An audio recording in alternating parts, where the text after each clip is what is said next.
Ah, welcome back, babies, to another episode of Gab with Gabby. It's been a little minute. Spring has sprung. Life is busy. I don't really have time to sit around and talk, but I wanted to come back for this episode because I feel like this is just an important topic. This is really the key to so many things, to success in career and relationship, in life in general. We are going to talk about confidence 101.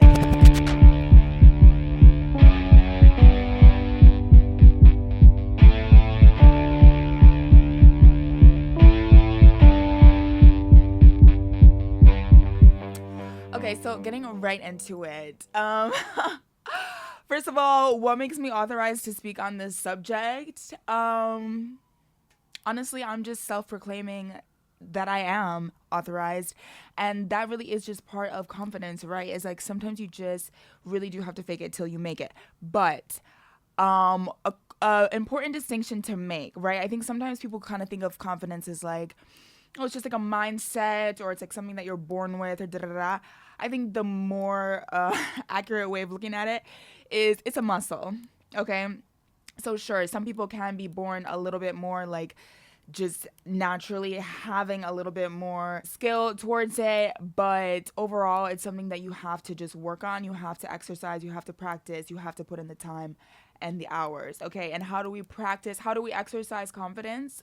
Well, we put ourselves in situations that are a little uncomfortable, or that maybe are new, or whatever the case. Similarly to working out, like you have to do something that's, yeah, it's either hard, ideally if you really want to build new muscle, you're pushing yourself past your prior limits. But yeah, as much as like affirmations, it's that's a cute supplement for sure. Like, I'm not mad at it.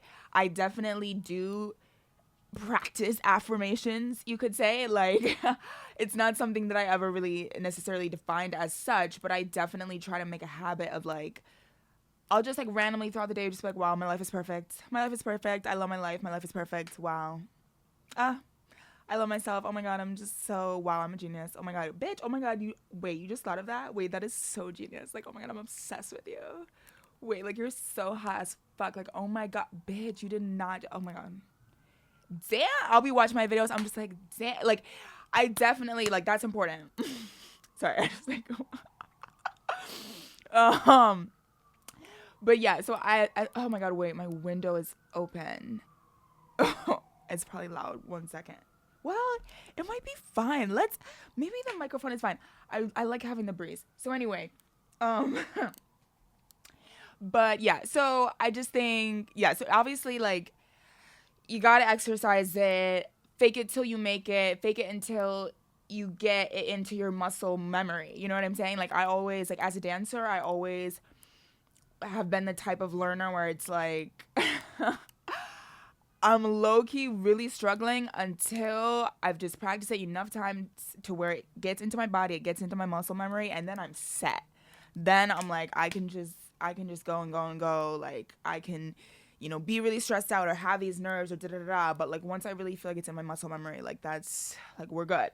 So yeah, similarly, it's like with building confidence. Yeah, it's not about, reading this perfect, like, phrase that unlocks it. It's not necessarily about watching my podcast talking about it for an hour, but hopefully this does lead you, if this is something that you're trying to work on, to just really go out into the fields and put in those hours, okay? Ooh. But yeah, because ultimately it's like putting yourself outside of your comfort zone and then realizing that it's actually not really that bad. Like, realizing that, oh wait, I actually survived. Like, oh wait, like, yeah, maybe I did do something a little embarrassing, and maybe some people did kind of react to it and that felt uncomfortable, but like, were they, in my bedroom the next morning, like, reminding me about it, or like, could I just move on with my life, and like, it's not really, it doesn't need to be that relevant. Like, life just really goes on. Also, like, with just the, like, anything that's embarrassing, like, I just always it's, everything's about perspective, right? And like, what story do you tell around your experiences? So I always just try to like, anytime something embarrassing happens, I just try to look at it as like, you know what? Thank God I finally did something relatable. Like, I'm just like, you know what? Like, it adds to the lore, like, it adds to the aura. Like, let me be a little quirky. Like, I don't have to be so perfect all the time. Like, these are the types of narratives that we can tell ourselves when we do something embarrassing. It's just like, you know what? Thank God. Thank God we finally balanced things out a little bit. Like, thank God we brought the reality back. Like, we're human. Like, um, so yeah, it's like, because even, okay, like one of my first, when I was 16 and I had been homeschooled my whole life and sheltered and, you know, whatnot. Um, and I was gonna go to a public school for the first time. I was like taking a few AP classes there, and I had never like I had gone in elementary school. I had gone a couple years to like a private school, but for the most part, homeschooled the whole time. So then, yeah, it was like my first experience of like actually being in a public school, and yeah, I could have looked at it as like, oh my God, like this is gonna be so awkward, like I'm this homeschooler that doesn't know anything and da da da da da. But or I could be like, wait, this is iconic as fuck. This is a movie. Like, yes, like the sheltered, like a homeschool girl finally goes to the public school. Like, it's the exact same scenario, but it's just like, how do you spin it? How do you look at it? Like, are you looking at it as something embarrassing, or are you looking at it as something iconic? Like, are you just adding to your presence as a human? Um, but yeah, so I think that's definitely really key. Also, like, I don't know, I'm just looking at my notes. It's like, it's not a bad idea to just kind of have some like comebacks just like in your pocket too, for like anytime someone does just like say something where they're just trying to come for you. It's like, you just feel like, I love that for you. Like, there's so many ways to make I love that for you apply to scenarios. Like, if someone's like, oh, like, if they like insult your outfit, they're like, yeah, I like, oh, I wouldn't really wear that. And it's like, oh, really? Like, I love that for you. Also, like, okay, this is random and I don't know how much of an impact it really has, but I just felt like, I was looking at my notes and I just felt like it might be worth adding. I don't watch porn.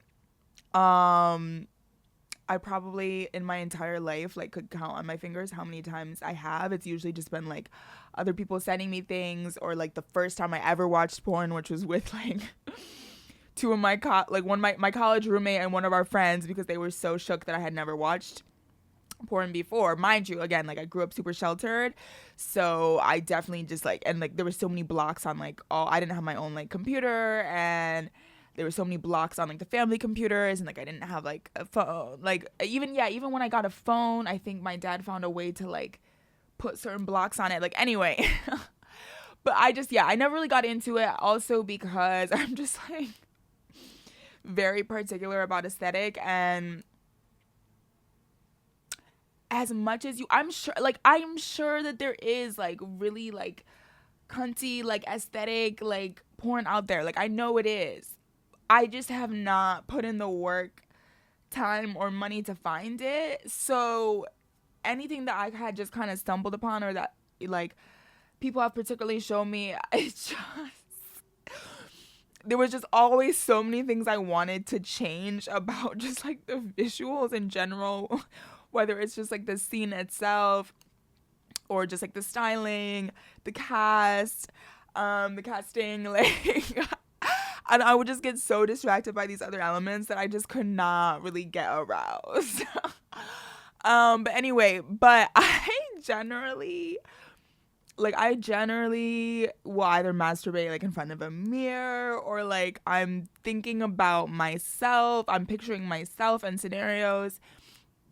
And I thought that that was just like a given. I thought that that was like pretty normal. And it's definitely not like particularly abnormal, but I guess that's not necessarily everyone's experience. But I do think that that could be in general just like a good practice for one's confidence in general, is like yeah, if that's something that you feel like, whoa, like you're like, ooh, I don't know if, like how I would feel about like masturbating in front of a mirror or just like filming yourself while doing it, maybe explore.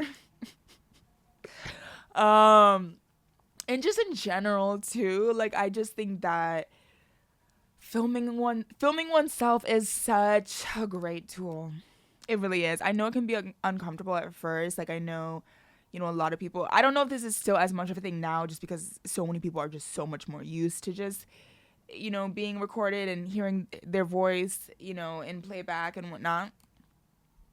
But I know that there was definitely a time where that was more of like a rare occurrence in a lot of people, and myself included. There was a time where I was like, oh my god, I didn't like to like hear the sound of my own voice in a recording. Now, I mean, I'm making a fucking podcast and like be spending hours just editing myself. And yeah, I definitely have gotten used to the sound of my own voice, and I love it. I actually find it very entertaining.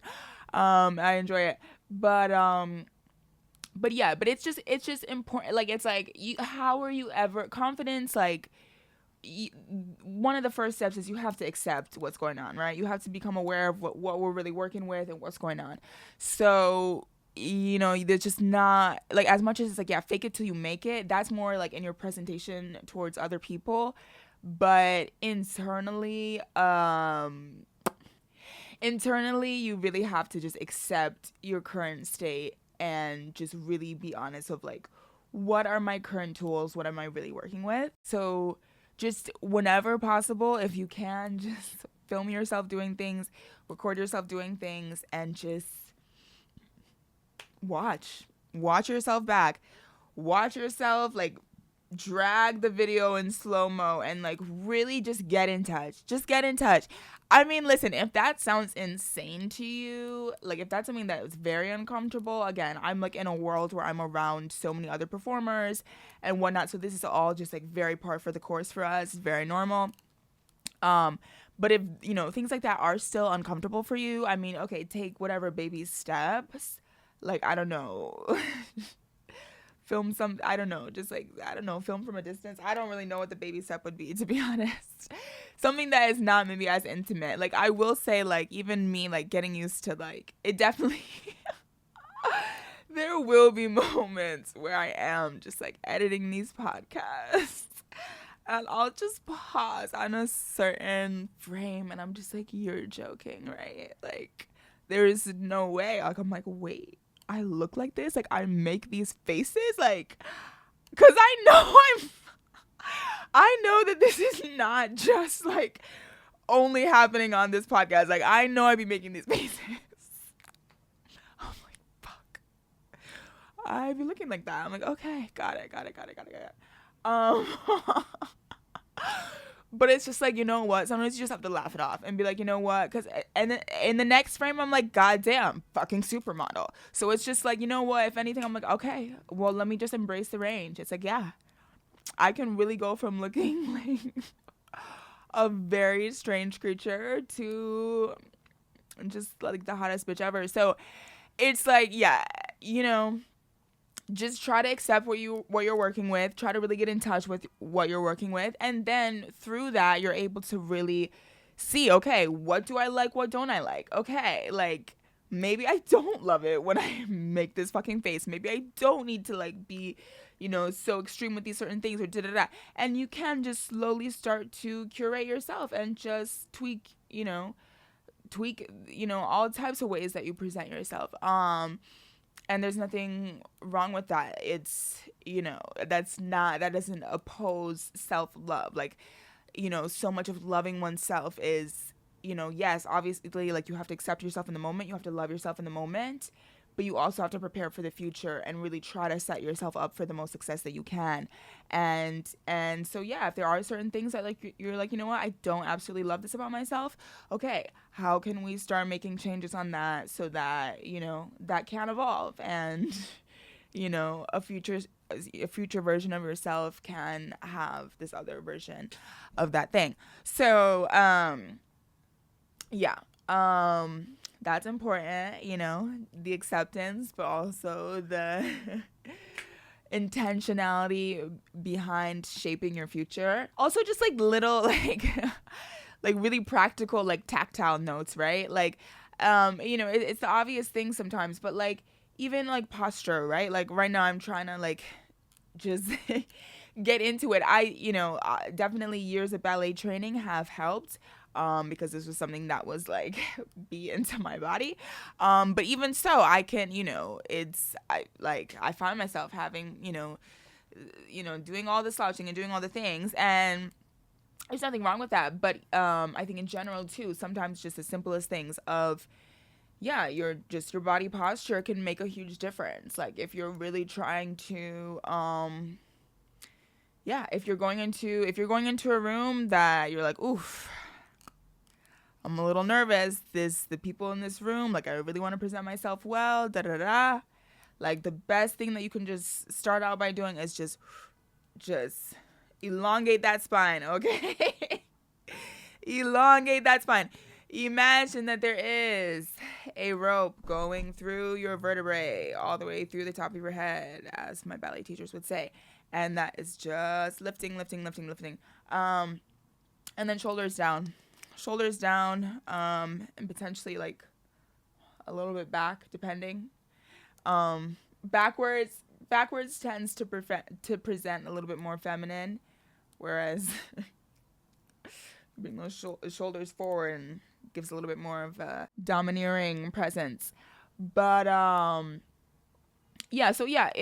just yes, especially just the neck and just lifting the chin and not like that. I remember that being one of my main corrections in the early days of my ballet days, was like I was always just being told like look up, lift your chin, because I would get in my head and I would just have a very direct physical manifestation of that, being worried and being in my head and just looking at the floor. And it's like it just kills the line. It just kills the line. And not just in dance, like just in life in general. It's like, just, yeah, keeping that air under the chin. Even if you do, like, you don't have to always be like looking up at the sky. Like your nose doesn't need to be like fully like parallel, but just keeping that little bit of space. So even if the chin is down, there's just that space under the chin, around the neck,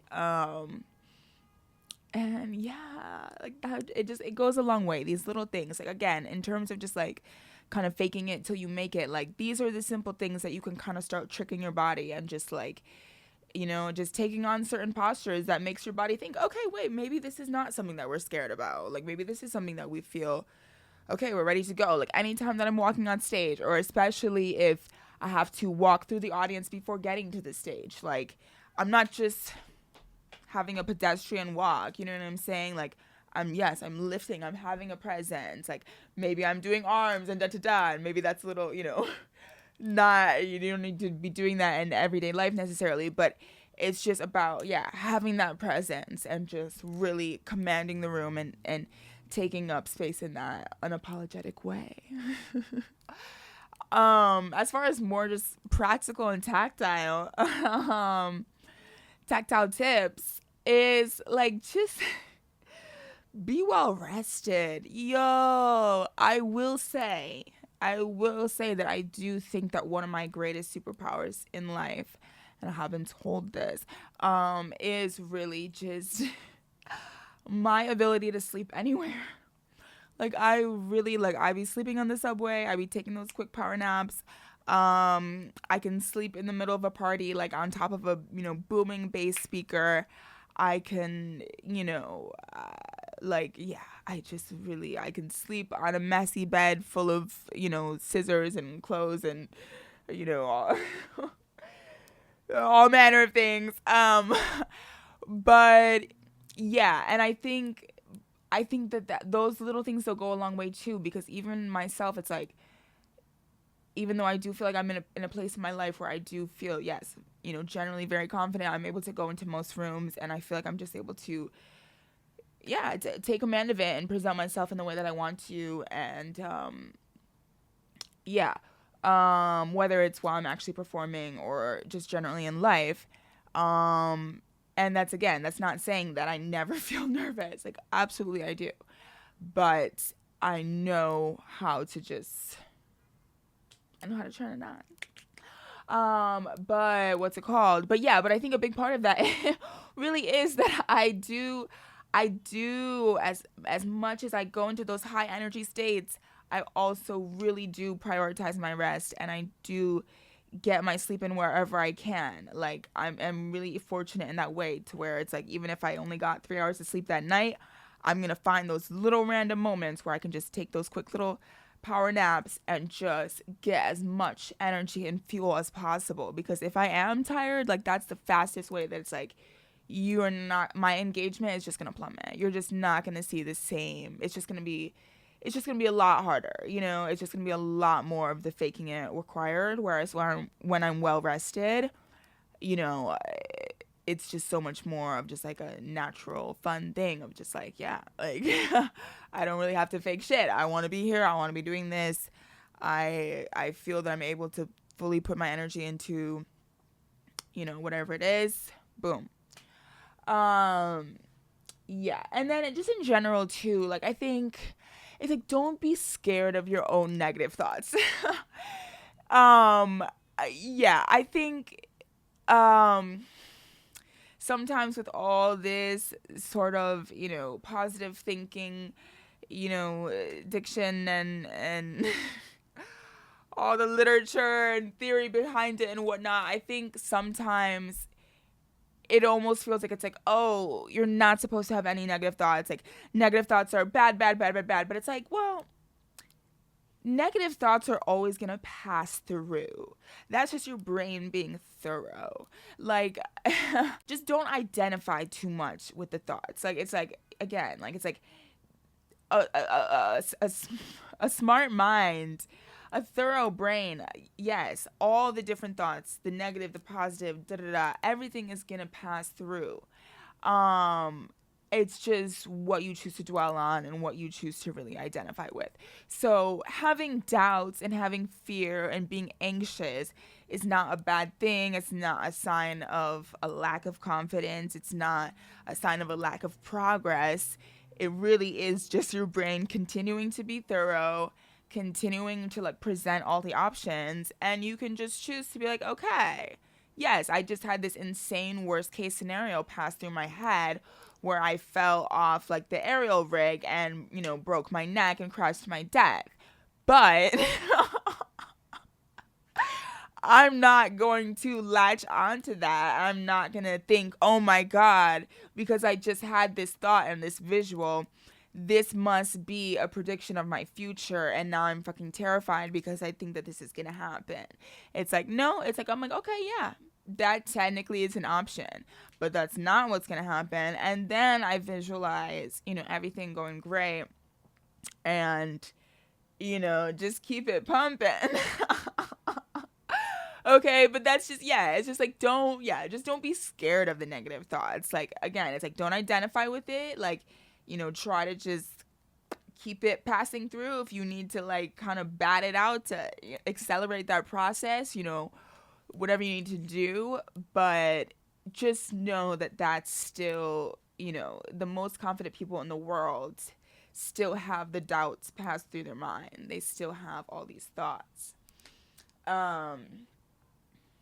Yeah, and then another thing too, though, is just like, along that similar vein, is just having a gratitude and trying to avoid complaining, right? Because, again, it's just about where are you focusing your energy. It's like, yes, bad things are going to happen.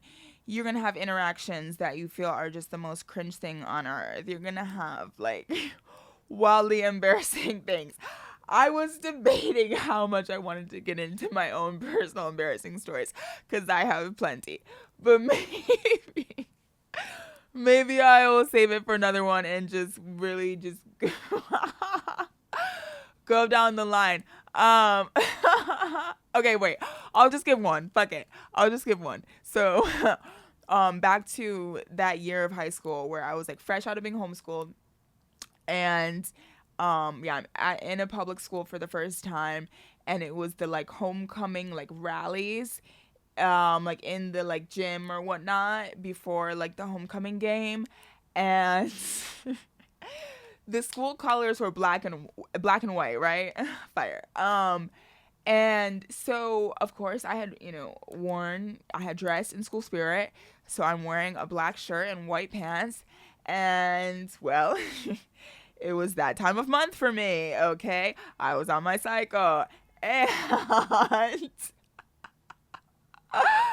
and I was 16 and just was not as on top of just like, and honestly, yo, even to this day, I'm like, this shit, yo. It really, those few days, it's like a whole part-time job just keeping everything at bay. But anyway, so long story short, I had an incident during this like pep rally or whatnot, and basically a very large stain on my white pants. Um, if I would have to estimate, I would say around 6 to 7 inches in diameter. And I stood, and I remember like as we were sitting on the bleachers, and and like, it's like I definitely had the feeling of like, oh wait, shit, like I feel like I might be leaking. And then I'll just never forget like the moment when I stood up when the rally was over and we were all like leaving, and I stood up and I just heard the gasps behind me. Yo, and I had like I didn't have like a sweatshirt or anything to like tie around my waist. I think I had one like binder, and I just held that shit behind my back, and I just speed walked as fast as I could back to my car. Well, not my car, but anyway, my parents' car. And yeah. And mind you, I thought in that moment, I was like, I'm finished. It's over. Never again. Like, I will be the laughing stock of the town if I go back there. I created this whole drama. And mind you, like, I don't want to say, like, I don't, I know there are a lot of people who have really had, like, been truly, like, ridiculed and mocked for things. That is a reality. I will say I was fortunate enough to where it was not it was not the gossip of the school whatsoever. It really did not ever come back up. And yeah, life just went on. And so that really is the moral of the story. It's just like, you just have to train your brain and your body to see that it's like life just goes on. All these things that you thought would just be the absolute worst thing ever, cringiest thing ever, like your reputation is ruined. It's like, even if, people are kind of like talking about it for a bit, or it is a thing for a bit, it's like life goes on, people forget, boom. And again, it's just like paint the narrative how you want it to be. Like, just make it part of your lore. Just, flip the script on people and just be like, yeah, like, I know you wish that you were so layered and interesting, like, but don't be jealous of me, babes. But yeah, so that is to say, though, too, like, my main point was just like the gratitude versus complaining. It's just like, it's just another layer of just like, where are you focusing your energy? And so it's just like, especially with something like, especially with like social media, like, and it's tricky, right? Because of course there is the danger of always, only showing the good and only presenting, your best foot forward, and da da da da. There is obviously the danger in that. And it's like, yeah, it's like you want to be real, but at the same time, I think sometimes that's kind of the beauty of social media, is that you do have the opportunity to just really like save and savor and document and dwell on the elements of your life that you do enjoy more, or that are maybe a little bit more photogenic or cinematic or whatever the case is.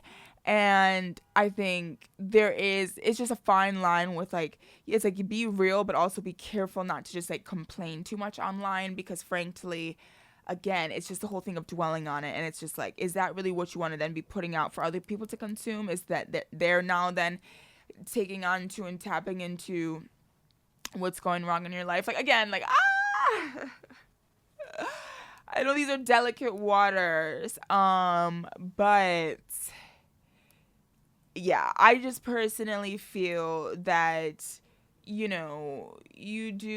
get what you give kind of thing, right? The whole law of attraction thing, where it's like, I just try to, on social media specifically, um, I just try to make it a little bit more just celebratory and just, um, yeah, like for instance, like I'm not, if I'm having, even if I feel like I'm having a little bit of like a slower weeks and I'm not getting booked as much as I want to, I'm not gonna go online and be like, oh my god, like I'm not getting booked, like oh my god, like even, oh, again, like I know this is like a risky thing to say, but I would personally, I'm even careful about, I personally don't even ever say like, oh, like I'm available for work, looking for work. Well, of course. And again, it's this is so contextual. Um I've already established with my presence online, it's very obvious and clear that I'm available for work and for business and for hire and for gigs. That's just very obvious in everything I post. So I don't need to say that. That's not new information for people. Like, people know that I'm available for hire. And so for me to say, oh, hey, I'm available looking for work, the thing that people are more so gonna pull from that is not, oh, she's available for work. They're like, oh, she's having a slow season. And regardless of whatever, of what we want to think people are thinking, I'm telling you, subconsciously or not subconsciously, very consciously, when people hear that you're not really getting booked, it makes you seem less bookable. Okay, people don't, well, for the most part, people don't pity book. People, if anything, book the people that are already getting booked the most. Even though, sure, they might be less available, their prices might be higher, whatever the case. It's the crowd effect. It's the, the whole supply and demand thing. It's like people just want to book what's already, yeah, they just want to keep it going, keep the momentum going, keep the trend happening. So I personally, I don't ever complain about having a slow season, and I don't ever say, oh, hey, I'm looking for work. If anything, I take that slow season and I'm like, okay, let me make new costumes. Let me just really organize my costumes more. Let me organize my house more. Let me just clean. Let me just do. There's always something to be done. You know what I'm saying? Like, there's always something to be done. Like, if all else fails, literally clean. Like, I like literally there like um so yeah. So that's just a personal rule that I live by. I'm not saying that that necessarily is the best path for everyone, but that is my experience. But then yeah, and I just think in general too, just to kind of wrap things up, but I think preparation, you know, is not to be forgotten. Um, and there will be situations in life where we are just forced to wing things and we just have to think on our feet and whatnot.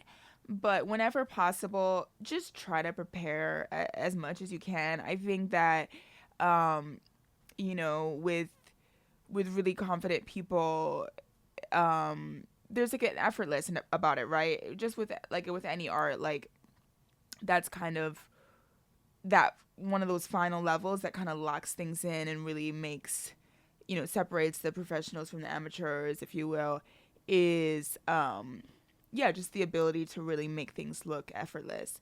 And, you know, but it's like, yeah, that's to be appreciated but not forgotten. Because like, don't just assume that people that are just, yeah, they're super confident and they're just great speakers and they're just able to, just work the room in these savvy, swaggy ways. Like, don't just assume that, yeah, they just woke up like that. Don't just assume that, yeah, they might have had a whole 30-minute conversation with themselves in the mirror, in preparation. They might have, a whole like notes in their phone of like a list of like, emergency like, lines to say. And so like you just never know like what's really happening behind the scenes. And so it's like, yeah, if there's something that you want to work on or get better at, just don't be too shocked if at first, yeah, it really requires like some real work, some real preparation, some real practice. Um Hopefully the learning curve is such, to where as time goes on, you don't have to put in quite as much time and energy. Like, you do kind of get the hang of it. Um but yeah, I mean, I I'm definitely someone who talks to themselves a lot. Growing up when I was homeschooled, I definitely had multiple imaginary friends that I was constantly in conversation with. But I think that's important because you just literally, you just have to put in the time. Like, because again, being homeschooled and being sheltered, I think this is kind of one of the ways that I was able to luckily not be extremely weird and awkward. Um, is because, as much as yes, it would be better for me to be actually socializing with other people because I didn't always have that many opportunities for that. Mind you, I went to my ballet class and I had church and youth group and all that, but like, I definitely was not socializing as much as my peers were, who were in, public and like normal schools. Um, but I did at least just try to put in those hours of just talking to my imaginary friends, just to, have my brain still be going through conversations. And it's like, yes, I could have just been thinking the thoughts from a one, person perspective, but no, I actually would mimic actually having conversations with people. And I had, yes, multiple different imaginary friends because they had different personalities and they had different perspectives, and that altered the conversations that we would have. Some of them were like, yes, like down for the shenanigans. Like when I did something fucking reckless, they were just like, oh, work. Other ones were the more just like, girl, you need to get it together, and so yeah, it's like sometimes, to be the coolest, confident person, you have to do some of the weird, cringy things. The weirdest, cringiest things. And that's sometimes part of the balance. And, if you're lucky, maybe you can, keep, some or most of those weird, cringy things behind closed doors if you put in the time yourself and force yourself to kind of just, work through things. But yeah, again, a lot of building that muscle really is just actually being embarrassed, actually being uncomfortable, actually having people kind of like look at you like, what the fuck? And realizing that, again, life goes on. And over time, you just really, you will get desensitized in certain ways. And when it comes to being affected by other people's opinions, I think being desensitized is a pretty good thing. And yeah, and also part of that will just, ideally, I mean, not always, but if you're conscious of these things, ideally, as you just get older too, naturally, it's just like, you just give less fucks, yo, and it really is just lit. And yeah, so I don't know. I mean, I feel like that I don't like I didn't really say anything particularly groundbreaking, but yeah, just put in those reps and fake it till you make it. and practice. And that's Confidence 101 with Gabby. Until next time.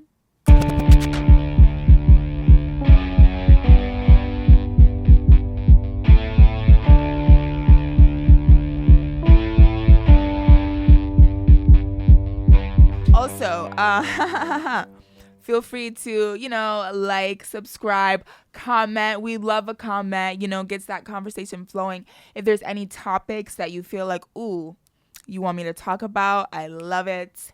But yeah, honestly, if not, this is just my own personal online diary. And yeah.